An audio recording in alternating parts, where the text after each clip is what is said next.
오늘은 영어의 주어에 대해서 한번 공부해 보도록 하겠습니다.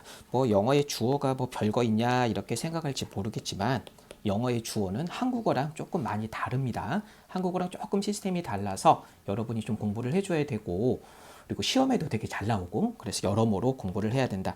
영어의 주어를 이제 우리 영문법 책에서는 의미상의 주어 보통 이렇게 설명하고 있고 학생들이 이해하기가 되게 어려워하는 건데 선생님이 아주 쉽게 설명을 해 드리도록 하겠습니다. 그래서 예를 들면 이제 만약에 그녀가 영어를 공부했다 이런 말이 있고 자 그녀가 영어를 공부할 것이다. 그녀가 영어를 공부하는 중이다. 그녀가 영어를 공부하기 위해 그녀가 영어를 공부하다니 그녀가 영어 공부하기 이런 말이 있는데 자 동사가 어떻게 변하든지 간에 그녀가라는 말을 쓰고 있습니다. 주어가 변했습니까? 안 변했습니까? 주어가 안 변했다. 한국어는 동사가 어떻게 변하든지 간에 주어가 변한다 안 변한다? 안 변한다. 우리가 몰랐지만 우리가 너무 익숙해져서 당연한 걸로 알고 있지만 한국어는 동사에 따라서 주어가 변하지 않는다. 영어로 한번 해보겠습니다. 그녀가 영어를 공부했다? She studied English. 그녀는 영어를 공부했다. She. 그녀는 영어를 공부할 것이다. She will study English. She. 자, 그녀는 영어를 공부하는 중이다. She is studying English. She. 자, 그녀가 영어를 공부하기 위해서.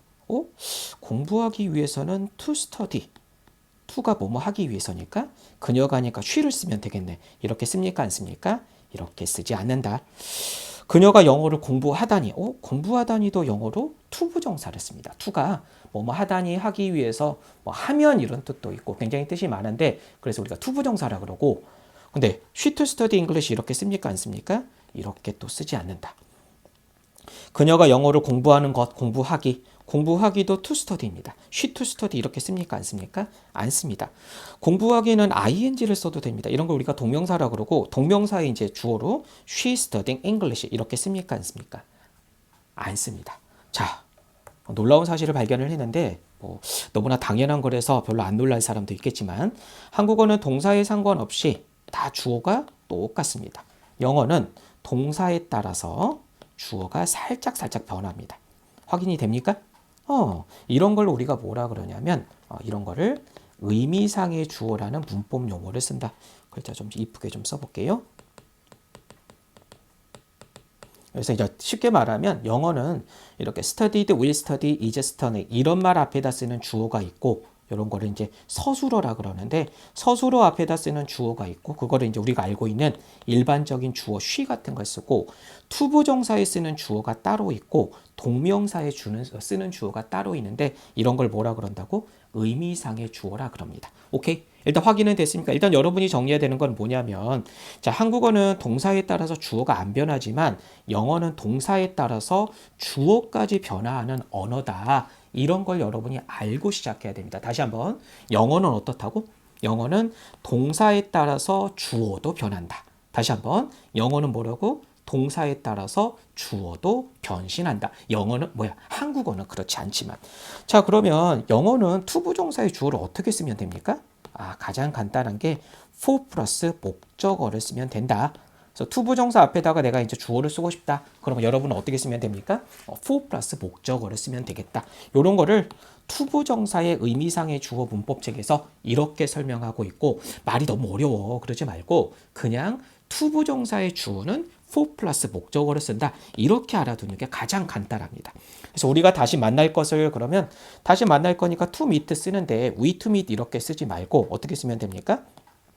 to meet 앞에다가 for us to meet again 이런 식으로 for us to meet 이렇게 쓰면 우리가 다시 만나는 것, 만날 것 이렇게 해석이 된다. 그녀가 영어를 공부하기 위해 이런 말도 she to study 이렇게 쓰지 말고 어떻게 씁니까? to study 앞에다가 for her to study 요렇게 쓰면 되겠습니다. 여기 예문이 나오는데 한번 읽어보겠습니다. I think it difficult. 나는 어렵다고 생각합니다. 이시 이제 우리가 가짜 목적어라 그러는데 자 뭐가 어렵냐면 for him to solve the problem. 그가 그 문제를 푸는 것이 어렵다라고 나는 생각합니다. 자 to solve에 분명히 주어를 써야 되는데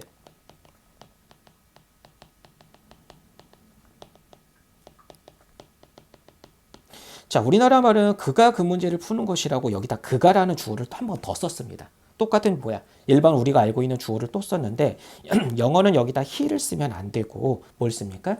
for him to serve. for 플러스 목적어를 쓴다. 이런 걸 뭐라 그런다고?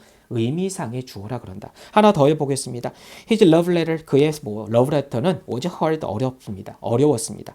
For her to understand, 그녀가 이해하기가. 굉장히 난해하게 연애 편지를 보내셨나봐 이 남자분이. 근데 그녀가 이해하기 어려웠습니다. 이런 말을 쓰고 싶으면 she to understand 이렇게 쓰지 말고 어떻게 쓰라고? For her to understand 이렇게 쓴다. 이런 걸 뭐라 그런다고? 의미상의 주어라 그런다. 그럼 동명사도 똑같이 의미상의 주어, 동명사만의 주어가 있을 건데 어떻게 쓰면 됩니까? 동명사 앞에다가 for 플러스 목적어 이런 거 쓰지 말고 동명사는 어떻게 씁니까? 소유격을 쓰거나 아니면 목적격을 그냥 쓰면 되겠다. 그래서 그녀가 공부하기 이런 말을 하고 싶으면 she studying 이러지 말고 her studying 이렇게 쓰면 되겠다. 그가 노래하기 그럼 어떻게 씁니까? he singing? 그러지 말고 his singing 그러든가 목적어로 쓰고 싶으면 him singing 이렇게 쓰면 되겠다. 이런 걸 뭐라 그런다고? 동명사의 의미상의 주어라 그런다. 이해가 됐습니까? 되게 쉬워. 한국어는 뭐라고? 주어가 안 변하는 언어다. 영어는 뭐다? 동사에 따라서 주어가 변하는 언어다. 요 한국어는 동사에 따라서 주어가 안 변한다라는 사실을 아마 제 생각인데 선생님이 최초로 알아낸 것 같습니다. 아무튼 농담이고 한국어는 동사에 따라서 주어가 안 변하지만 영어는 변한다. 이런 생각을 갖고 출발하면 되겠습니다. 그래서 우리 이제 일본식 영문법책, 우리나라에 나와 있는 대부분의 영문법책에서 이제 다루는 방식이 뭐냐면 이런 걸 이제 의미상의 주어란 일단 이상한 문법 용어를 써서 설명을 하고 있고 또 책이 이제 어떻게 보통 설명을 하냐면 의미상의 주어를 써야 되는 경우와 쓸 필요가 없는 경우 이렇게 설명을 하는데 이딴 수업 방식이 정말 여러분 피곤하게 하는 겁니다. 그냥 안 써도 알아먹을 것 같으면 안 써도 됩니다. 그러면 되는 거고 그냥 여러분들은 중요한 게 뭐라고? 투부정사와 동명사의 주어가 일반 동사의 주어와는 다르다 그렇게 알고 있으면 되겠습니다. 한번 읽어보시고 이런 식으로 공부하지 말라고 제가 써놨습니다. 자, 그래서 이제 또 하나 또 중요한 예외가 있는데 for 플러스 목적어를 투부정사 앞에다가 쓰라 그랬습니다. 투부정사의 주어를 쓰려고. 근데 문제가 뭐냐면 투부정사의 주어를 for 플러스 목적어를 안 쓰고 그냥 목적어만 쓰는 경우가 있는데 이런 걸 우리가 뭐라 그럽니까? 이런 문장을 O형식 문장이라 그런다. 다시 한번 투부정사의 주어는 for 플러스 목적어를 쓰는데 for 플러스 목적어를 안 쓰고 그냥 목적어만 쓰는 경우도 있다. 이런 걸 뭐라 그런다고? O형식 문장이라 그런다. My parents wanted, 우리 부모님들이 원하셨습니다. Me to stay one more day, 내가 하루 더 머무르는 것을 원하셨습니다. 내가 하루 더 머무르는 거니까 to stay 앞에다가 I to stay 이렇게 쓴다 안 쓴다? 안 쓴다. 그럼 어떻게 써야 됩니까? For me to stay 이렇게 써야 되겠네? 이렇게 안 쓴다. 그냥 뭐만 씁니까? me to stay 이렇게 쓰는데 이렇게 쓰는 문장을 우리가 뭐라 그런다고? O형식 문장이라 그런다. 그럼 정리를 해보면 투부정사의 주어로 for 플러스 목적어를 쓰는 경우가 있고 1번 아니면 투부정사의 주어로 그냥 목적어만 쓰는 경우 요 두 가지가 있다더라. 요 2번 문장을 우리가 뭐라 그런다고? O형식 문장이라 그런다. 오케이, 한 문장만 더 해보겠습니다. Insulin enables, 인슐린은 가능하게 해줍니다.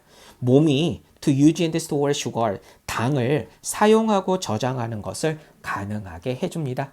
그래서 이렇게 투부정사의 주어를 써야 되니까 for the body to use and store sugar 이렇게 써야 될 것 같지만 이렇게 안 쓰고 뭐 한다? 그냥 the body만을 쓴다. 이런 걸 뭐라 그런다고? O형식이라 그런다. 선생님 그럼 이거 어떻게 구별합니까? 구별하는 게 만만치가 않고 여러분들은 이 O형식 문장, O형식 동사가 나올 때마다 따로따로 외워주는 수밖에 없습니다. 그래서 want는 want 목적어 투부정사 이렇게 외우면 되겠다. 여기 나와 있네. enable은 뭡니까? enable 목적어 투부정사 이렇게 따로따로 조금 불편하지만 따로따로 외워주는 게 가장 좋습니다. allow도 어떻게 씁니까? allow 목적어 투부정사 advise 선생님 굉장히 많은데요? 많습니다. 굉장히 많은데 그래도 따로따로 이렇게 외워주시고 이런 경우도 있다.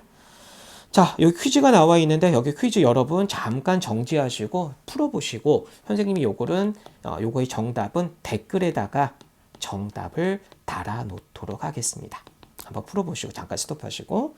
자, 그리고 또 독특한 게 있는데 투부정사의 주어로 for 플러스 목적어를 쓰라 그랬는데 요거 안 쓰, for를 안 쓰고 of를 쓰는 또 예외가 하나가 있습니다. of 쓰는 경우가 있고 요거는 극히 예외적인 거고 보통 for 쓰는 게 주로 시험에 나오고 of 쓰는 경우도 아주 가끔 시험에 나온다. 언제 of를 쓰냐면 요 투부정사의 주어를 써야 되는데 여기 앞에 형용사가 하나 나오는데 이 형용사가 뭡니까?